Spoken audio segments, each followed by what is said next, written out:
we have our World Cup finalists. England will play Canada in the Rugby World Cup final of 2025. We'll get into a full preview of that in a day or so's time, once the teams are named, on Thursday most likely. In the meantime, right, we should probably look over the second semi-final between England and France. Yeah. The first one we reviewed on the main channel over on just Squid Rugby.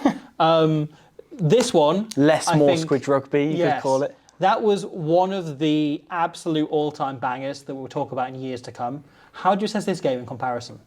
It's England getting the job done, isn't it? It's England doing exactly what they need to do, which is, you've got to respect it, haven't you? It's how they've done everything this whole World Cup cycle. It feels like the most fitting way of them getting into a final. That if you were to boil it down in the most kind of basic manner, what England have done in this game is they played a style of rugby that wore France down. Yeah. A France team who threw everything at them.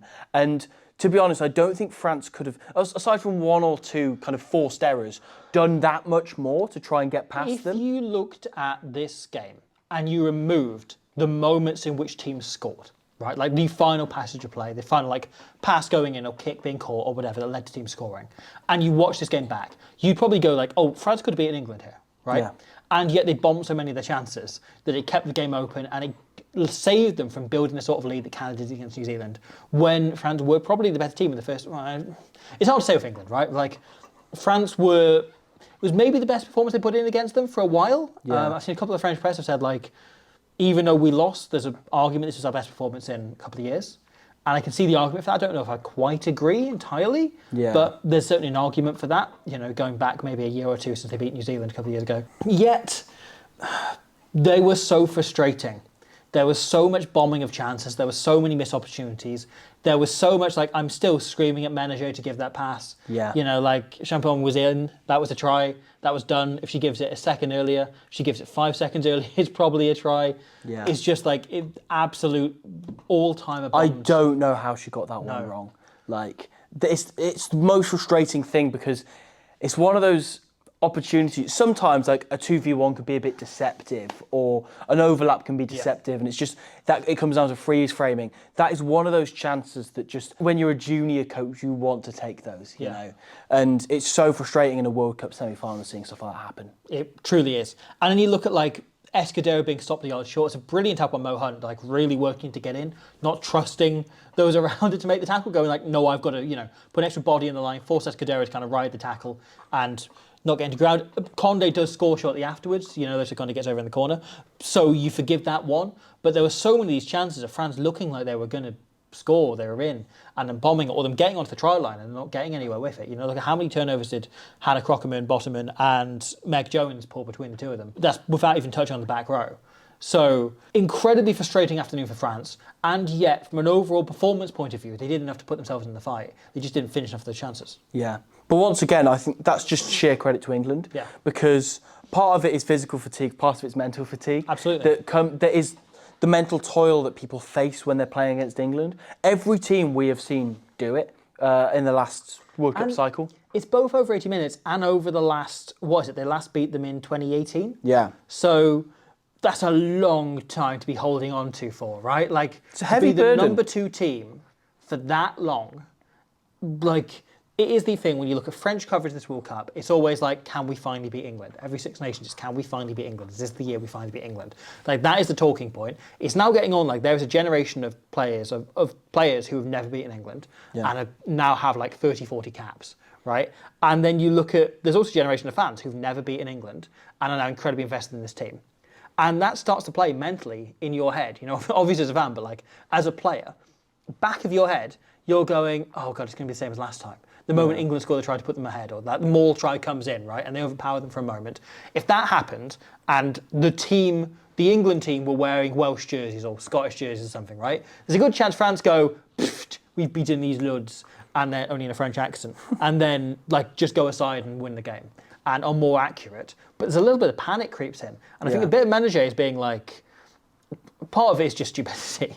Sure. But part of it is maybe you've got a little bit of like panic. Yeah. That's why you look at, there's so many moments in this game where I think a lot of people will say England were quite fortuitous there or France just ran out of gas there. But that's a product of England's game plan. Yeah. It's a product of, like, they play such a relentless style of rugby. They're so quick into shape. That is kind of the defining characteristic of this England team, is how fast they are, both on attack and in D, how quick they are into the correct positions, and then off the line, and how much they talk, and all of that sort of stuff. All of those basics, England absolutely nail every time. Like, for example, I think the kind of defining moment of this game for me was the second Ellie Kildunn try towards the end of the game. And speaking of Menage being daft. But the other thing about this is, I refuse to just call this a lucky try for Kildunn. Because look at that kick by Zoe Harrison. What on earth is Menage meant to do about that? You know, the ball lands around her feet. Like, that is so difficult to trap because it's flown at her at such speed. She can't catch that because she's going to knock it on. You know, she can't just leave it because it's going to go in behind her and roll like 5 metres out from the try line.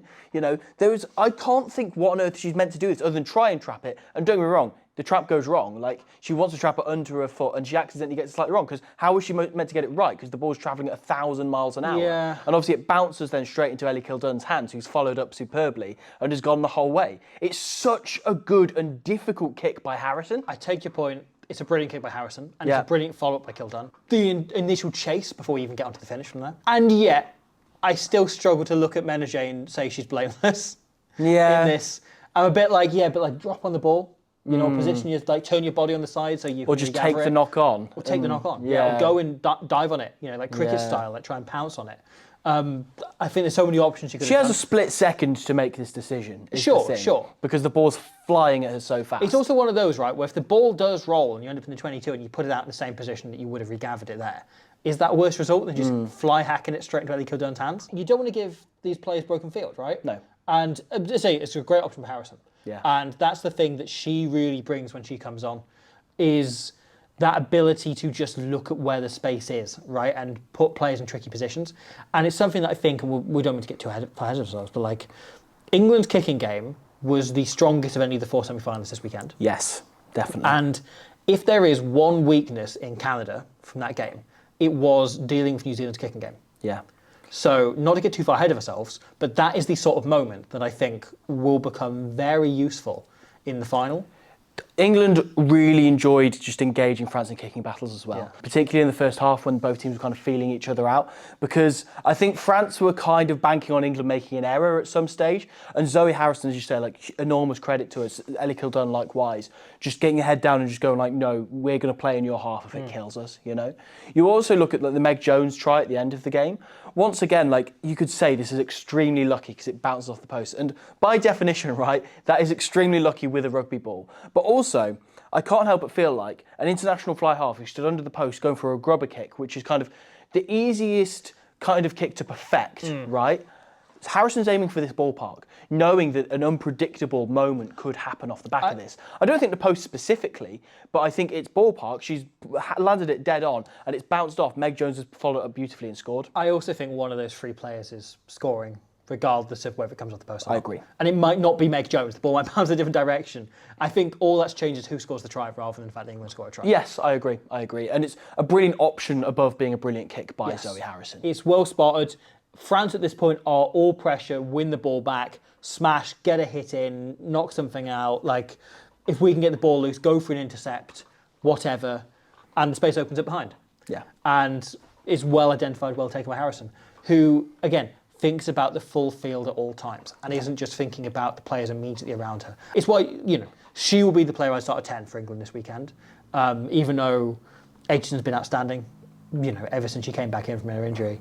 But I would look at Harrison because of that, because that kicking game, and especially against Canada, I think that's something you can target a little bit. Yeah. But again, not to get ahead of ourselves. This overall England performance, perfectly fine. Yeah. By their standards, this was all right. It was good. England can be a difficult team to gauge on that, though, That's don't it, you think? though, right? But like, Shauna Brown said this on Love of Rugby, right? That this wasn't a vintage England performance. And the thing is, you could say that after literally every game they played in this World Cup, other than maybe Samoa, where they beat them by the amount they were expected to, broadly. Yeah. Like, every other game, you've gone, oh, Australia, not quite there. USA giving a real game in the first half, which people weren't expecting. And then Scotland, it wasn't a great game. It was rainy conditions. So you kind of... You give them a bye on that. You give them a bye on that. You kind of give a neutral outcome there, I think. Like, you go, okay, there were they weren't as good as expected, but the conditions probably led to a lot of that. Then this game, right, like they have blown France out the water a number of times in the past. And they pulled away a little bit at the end here. Yeah. But it didn't feel until about 10 minutes to go like England were comfortable. That's the thing though, because there is this narrative sometimes that they've not played so well. I think the biggest product of that is the fact that their standards are so high because they expect to hammer everyone because they are that level of good, right? The other part of this is... They traditionally do hammer everyone. Yeah, exactly. That narrative, again, like, it's difficult because they're still beating teams. And as I say, like, if that's France, like, not at their best, but, like, not a million miles away from their best, and their way of beating them is by sort of 2 tries and just grinding them down, right? In a World Cup semi-final, it doesn't matter if you're not playing at your best. You know, the scoreboard doesn't say, oh, England 35 brackets, but they didn't play very well. France 12, whatever. Like, you know, that's not a part of this. Yeah. So I've got a question right, that I've wondered. I've been pondering slowly over this World Cup. It's crept in more and more. Are this Red Roses team 2003ing? And by 2003ing, I don't mean winning the World Cup in a white jersey. I mean, they were the most exciting, most like, your definition of whether it's exciting or not, might, you know, it's fine. That's, you know, your distance may vary, but all the same, they were the team that played the most expansive, the most open rugby a year, 18 months ago, right? Like, they passed the ball more than anyone else, they played more speed than anyone else. They have settled that down and are now a much more forward-oriented team, and they kick the ball much more. And it's not to the degree of the 2003 England team, who went from... They're much more exciting than that, yes. Yeah, to suddenly becoming like your dad moving a wardrobe, except moving it so well he won a World Cup from moving wardrobes. They're not to that degree, but I think there's a little bit, and it happens with England, both men and women, at every World Cup. It happened at the last World Cup, where they reduced their game plan back from being very all court to being maul, scrum, goal kick, in the knockouts of the last World Cup, right? And they scored most of their tries through mauls, including in that final way. Miko Kane scored a hat-trick. And I'm kind of feeling them like slowly, it's going under the radar because they're still scoring plenty of tries with the backs when they're playing teams that are less capable than them, right? That are like some rungs down the ladder from them, like the USA. Yeah. And because like Ellie Kildunn is still getting odd moments in these games, but both of Kildunn's tries are breakaways. Right? Yeah. They're both turnover ball. And otherwise, you know, the Meg Jones try comes from a little grubber through at the end. Otherwise, it feels like England are kind of becoming more of a forwards team. And it feels like they're becoming a more limited team than they were a year ago, in that desperation of, we can feel the pressure coming on, let's lower anything that's risky. Yeah, I can see your point, but also you think of the last World Cup, as you mentioned, there was the Cocaine hat-trick in the final. Their game against South Africa in 2022, they scored all but one of their tries in the game through the forwards. Abby Dow scored 1 try, but otherwise it was all forward tries. And it was like 11 forward tries or something ridiculous in that game where Rosie Gallagher scored a hat-trick. Like, they have always had this as a big part of their game. I think the reason why it's hard to categorise England is because they're an all-court team. Yeah. And that means when a team defends really narrow against them, or the team has a really physical pack, like if they played against South Africa tomorrow, they'd probably score all their tries through their backs and like relying on those breakaways, and they would be seen as this really expansive team. Whereas when you come up against teams, as they have done a lot in this World Cup, who are quicker teams who like to play at pace, right? They've instead gone brilliant, let's be a bit more up the jumper than you are. And I think the 2003 example is quite an interesting one because if you want to kind of simplify it, you could probably say I use it as a term more than anything else. Yes. I think it is very much a modernised version of that. Yeah. For instance, the Amy Cocaine try that was scored in this game. I think that they deliberately engineer this so this can be the case. They have this line out on the 22. They deliberately overthrow it to beyond the 15-metre line. Before this as well, very smartly, Abby Ward in the middle of the line out goes for a dummy jump, which draws up Rose Bernardo to come into this lifting pod to mark her. Meaning that when they do throw it to the tail beyond the 15, they are only up against Agatha Gerard. So they are all mauling against one player at this point, and the whole French pack have to travel 10, 15 metres to actually physically get within the mauling zone. And at this point, they are so heavily on the front foot that you can't really stop them. You look at like Marine Ménager, is constantly coming in from the blind side, same with Pauline Bordeaux-Sansu, like not sure where to mark from the backline's perspective. If they have another 20 metres on the pitch, they're probably scoring here. And if France pile more players in, or if you invent more players, you say France are allowed 17 players on the pitch for this one thing, they will stop this maul, and there's a massive blind side here still. This seems so unstoppable, and that's because they're engineering it, which is huge credit to Lewis Deacon, because him and Lou Meadows both have been so innovative in the way that they have made this kind of up-the-jumper team, whatever you want to call them, work in a kind of more imaginative fashion. I just think you compare all of the forward stuff is as good as it was in the Six Nations and was a year ago in WXV, in the Six Nations there, in any competition in any game they played. But I just think you look at these last 2 games, right? We have seen more of Abby Dow for crochet hooks than with the ball in hand. It's true. We have seen more of Jess Breach taking selfies on the sideline than with the ball in hand. Yeah. Right? Like, the ball fell for Ellie Kildun in fortuitous positions twice because she was able to come in from fullback or she was chasing a kick there. But we're not seeing these like wide patterns and plays that we're using all the time in the Six Nations, right? Like Jess Breach has scored 50 tries in her first 49 tests. Yeah. Right? She hasn't been anywhere near that in the last 2 games because they haven't been looking to width. Yeah. They've been much more narrow. And we'll get on to how France deal with that in a minute. But like, again, I think Canada have been the opposite, and Canada playing much more expansively, much more excitingly, and they've grown the game massively from like pack 4. You were talking about them all as being their best attribute, right? They've barely used their maul this tournament. Like, they got the 1 maul try against Australia, and obviously, probably a couple over the pool stage. But it's a secret weapon for them, I think, isn't it? It is. Now it's become their ball speed everyone's talking about, right? And they're kind of becoming a much more all-core team. Yeah. Where England, it feels like I'm moving in the opposite direction, because I can feel in real time I am watching a team tense up over the course of these games over the tournament. There were obviously some nerves in the opener, but they kind of blew past them in the first 20 minutes. You're like, that's fine, they're into their stride. Samoa, fine, whatever. Australia then, there was quite a bit of nerves around them when they went behind. And then that Scotland game, they looked tense, and they were always in control of the game. From about 4 minutes They never onwards, looked like losing that. They were like, from the moment Scotland went for points instead of going for a try, like you're kind of like, well, this game's decided now, isn't it? Yeah. And they never looked like losing it, but they looked tense. They looked on edge. And this game, they looked really tense to me. They looked really like kind of, I wouldn't say nervous. They didn't look nervous, right? But they looked like they had a sense of, oh God, okay, right, we've got to do this. And at full time, right, you look at their reactions, and it was all like they were incredibly emotional because they were like, we're getting through this, right? And I think we always talk about it's become, since Warren Gatland threw a grenade in 2019 that successfully imploded on England and caused them to lose the World Cup final, of putting that idea out there, that phrase that's become so prominent in every World Cup played since, of have they played their final, right? And that wasn't something anyone talked about in 2015 and earlier, and 2017 and earlier indeed. But the moment Gatland said that, suddenly everyone goes, oh, playing your final a week early. It's become a real talking point. It makes sense as a concept. Exactly. So, people keep bringing that up with Canada, going like they were so good. Did they play the final a week early? I think there's a little bit of like, same question to England. They look incredibly tense. They look like they got through that game and were kind of like relieved, right? Which is the more powerful motivator? We just had the game of our lives and we loved it, or few? The other side of few is, can we go up a gear? Which I think is the way that John Mitchell will be dressing that up. But you do make such a good point about... And that wasn't me saying, like, I don't think they were worried about losing the game at any point. I don't think Jess Breach was on the edge of tears at that. At any point. But I think they, like, feel a real pressure, like, we've got to perform in every game. Yeah, right? I definitely like Canada, I think, are a bit like, let's just go and get a lash. Yeah, 100% agree with that. But you do make such a good point about, for example, that Ellie Kildun first try coming off. Like, that's improvised attack. Yeah. That's Conde has to step in because there's a bobbling ball. And then they go 4v2 and they manage to get Ellie Kildun down the edge. Really good anticipation by Kildun. Yeah. Right? Coming in from the fullback position, having been defending there and seeing there's an attack on.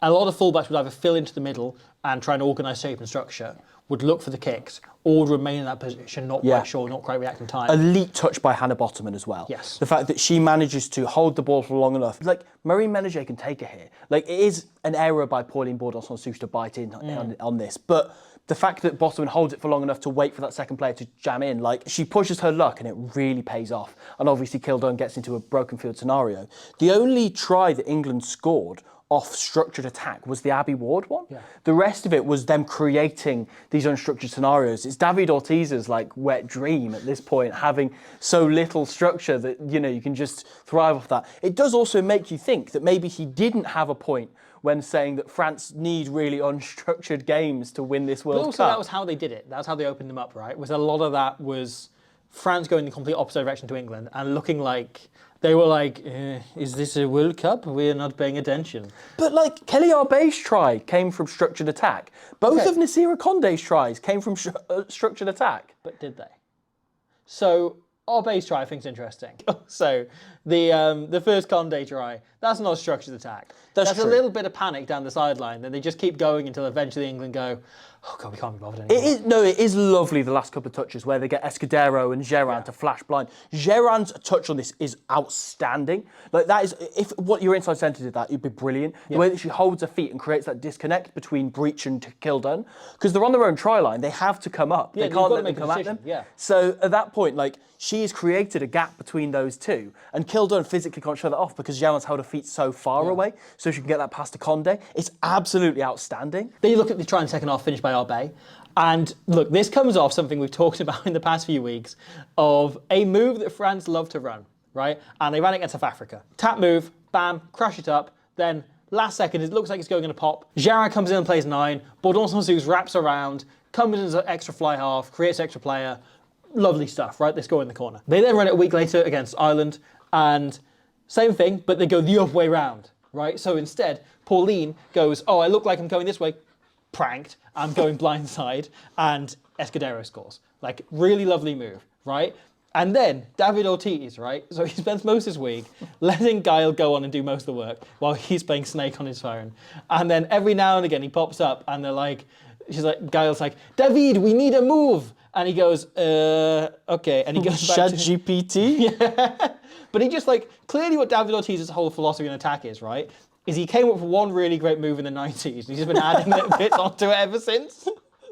So he's like, hold on, this move we scored off first week, second week, but they'll be expecting either of those, so we just need to add something else on.